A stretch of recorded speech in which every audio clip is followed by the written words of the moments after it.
Estudo Bíblico Ester 4, versos 1 a 17. O capítulo 4 carrega um dos pontos nevrálgicos na narrativa do livro de Ester, no diálogo entre Ester e Mordecai, e uma discussão teológica em pano de fundo sobre o papel individual do bem diante do mal. O planejamento de Mordecai e de Ester envolve reconhecer que Deus nos oferece um papel na sua providência, para podermos cumprir um plano maior do que nós, do tamanho do seu amor. Neste capítulo, a ação muda em favor dos judeus. A rainha Ester ouviu o lamento de Mordecai e enviou um mensageiro com roupas para que ele usasse no lugar de panos de saco e que ocupasse o seu lugar usual dentro do portão do palácio. Mas ele recusou sua oferta, respondeu o seu interrogatório e o motivo de seu lamento e explicou sobre o decreto feito contra os judeus a fim de encorajá-la a intervir em favor deles junto ao rei.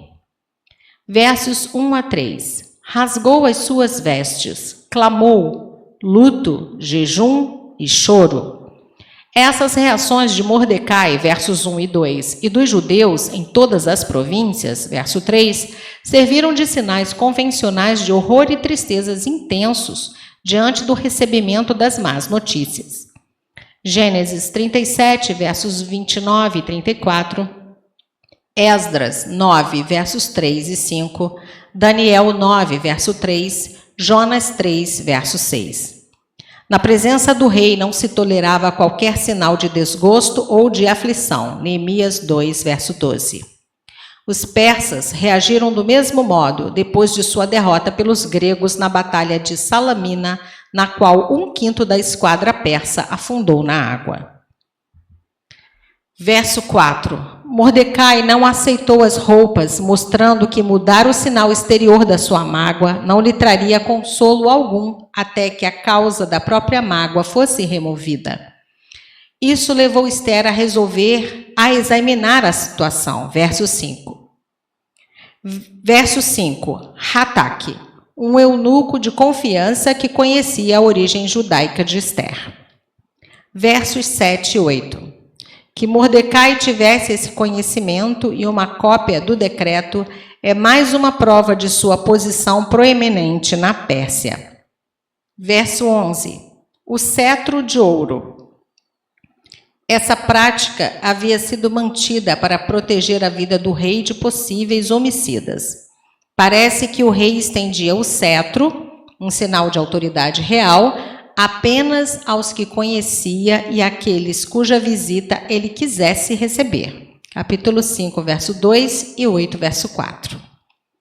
Uma sentença, em hebraico dat, palavra internacional da época com o significado de lei imperial na língua aramaica.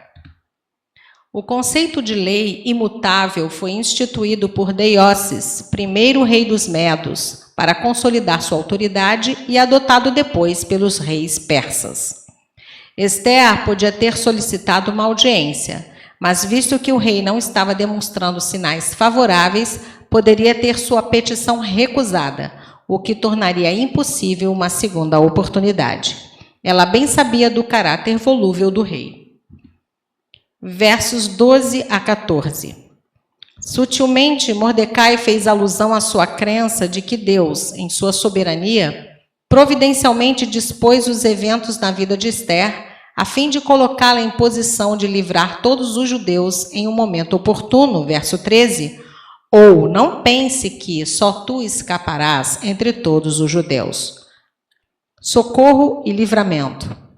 Mordecai cria que o Deus soberano traria alívio e libertação para os judeus, que Ester poderia ser o canal para essa libertação e que Deus não se limitava a esse plano, caso Ester escolhesse não se envolver. Ester teve um papel determinante na história dos judeus e isso por ter decidido ser o canal da providência divina. Verso 16, jejuai por mim. Em consequência da sua persuasão encorajadora, Ester se propôs a arriscar sua vida, se necessário, e aproximar-se do rei em benefício dos judeus. E perecendo, pereço, ou se perecer, pereci. Gênesis 43, 14. Para pedir bênção de Deus, o jejum acompanhava normalmente a humilhação e a oração em um ato de culto a Deus. Apesar do livro de Esther já ter sido desprezado por não mencionar o nome de Deus, ainda assim, podemos nele reconhecer Deus a desempenhar o papel principal nessa narrativa. Vai, ajunta, jejuai por mim. Com convicção, fé e temor, Esther pediu em seu favor um jejum. Orações sempre acompanhavam os jejuns religiosos. Deuteronômio 9, verso 9, Juízes 20, versos 26 e 27, Esdras 8, versos 21 a 23, 2 Samuel 12, verso 16 e Daniel 9, verso 3. Deus honrou a fé dos judeus nessa ocasião, salvando-os da destruição. Usualmente, os jejuns eram preceituados somente por um dia. Esse jejum de 3 dias, sem comer nem de noite nem de dia, desusadamente longo, indica a seriedade da situação e contrasta eficazmente com as festas que aparecem no começo e no fim do livro. Capítulo 1, versos 3, 5 e 9, capítulo 2, verso 18 e capítulo 9, versos 17 e 18. O dilema de Esther reintroduz o tema da obediência a Deus, visto que, para Mordecai, a obediência importava em desobedecer à lei dos persas.